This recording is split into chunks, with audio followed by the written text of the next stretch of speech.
sport is like the national pastime. That's But in true. the Philippines, some might say that pageantry is the pastime. That's true. You know what? In the Philippines, we have pageants all over the places. Yes, we have pageants in the barangay, in school, national, local. That's why we really love Miss Universe. It's like it's giving pride and putting the Philippines back on the pedestal. That's why there's an added pressure as a candidate coming from a pageant-loving country. But it's a good pressure. I always look up to our former Miss Universe Philippines. They really did well in the competition. And now this is my time to show who I am, to offer what Rabiya can show to the rest of the universe. So I'm very happy, and at the same time, I'm excited to make all my kababayans proud, and hopefully I do. Why do you think it is that the Philippines love pageants? They have appreciation for beauty. We do love pageant because we used to think that we wanted to be included in the world, I have to be honest, in the Philippines, my skin color used to be not the standard of beauty. I was obsessed whitening my skin because these are the kinds of beauty queen we see on the mainstream. But things were different now. That's why I'm very proud to be a morena. In the Philippines, we call it morena. It's brown skin girl.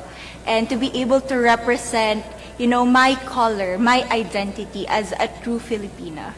Tell me about your journey to being crowned Miss Philippines. In a world that, in a country I should say, that loves pageants. That must have been a very intense process. Tell me about, your journey to being Miss Philippines. Well, my journey was crazy. You know what? I started to be a dark horse. Nobody noticed me. Nobody knows I was in the competition up until the preliminary and the coronation night. And when I won, I received different comments. Of course, there were people who didn't expect me to do well, who think that I cheated. That's why I need to redeem myself in Miss Universe. I really need to do well in this competition. And the thing is, I love pressure.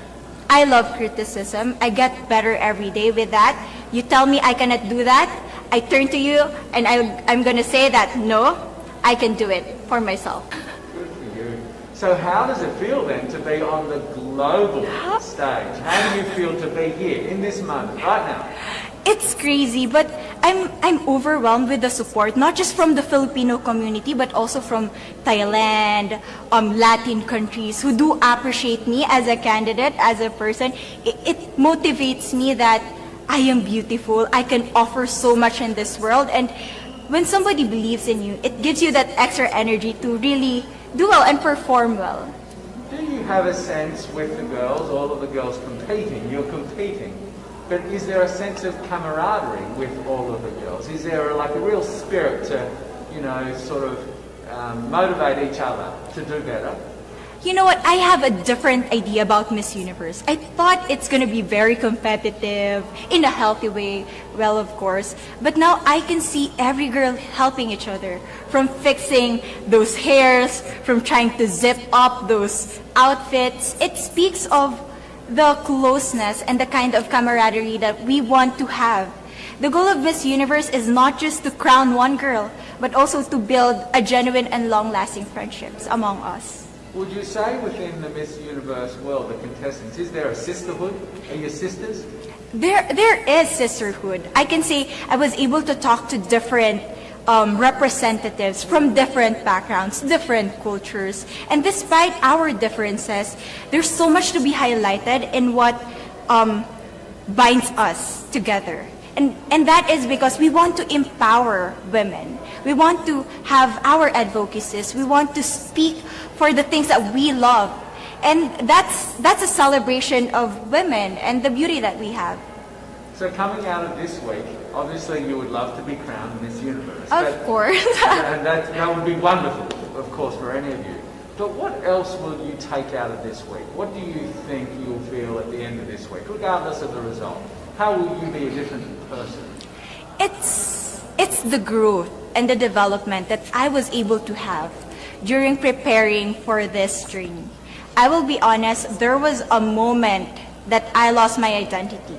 because I was put under pressure. I was in that position in which I feel like I'm not good enough. I'm not a good representative of my country, but I was able to bounce back stronger. And if I was able to do that for Miss Universe, I will be able to do that in life. That is my greatest takeaway from Miss Universe. Okay, so Philippines have a huge amount of fans. Yes. I want you to give us a little bit of a message to the fans here and at home. But send a message. What would you say to all the fans in the Philippines? To all my fans from the Philippines and from all over the world, maraming salamat po. Thank you so much for loving me and for believing in me. It means a lot to somebody who is so naive in this industry, who has no idea how to become a beauty queen on the first day of my journey. But because of your love and support, I was able to be the woman that I am today. And regardless of the result, I may or I may not win the crown, but one thing is for sure, I'm gonna make you all proud.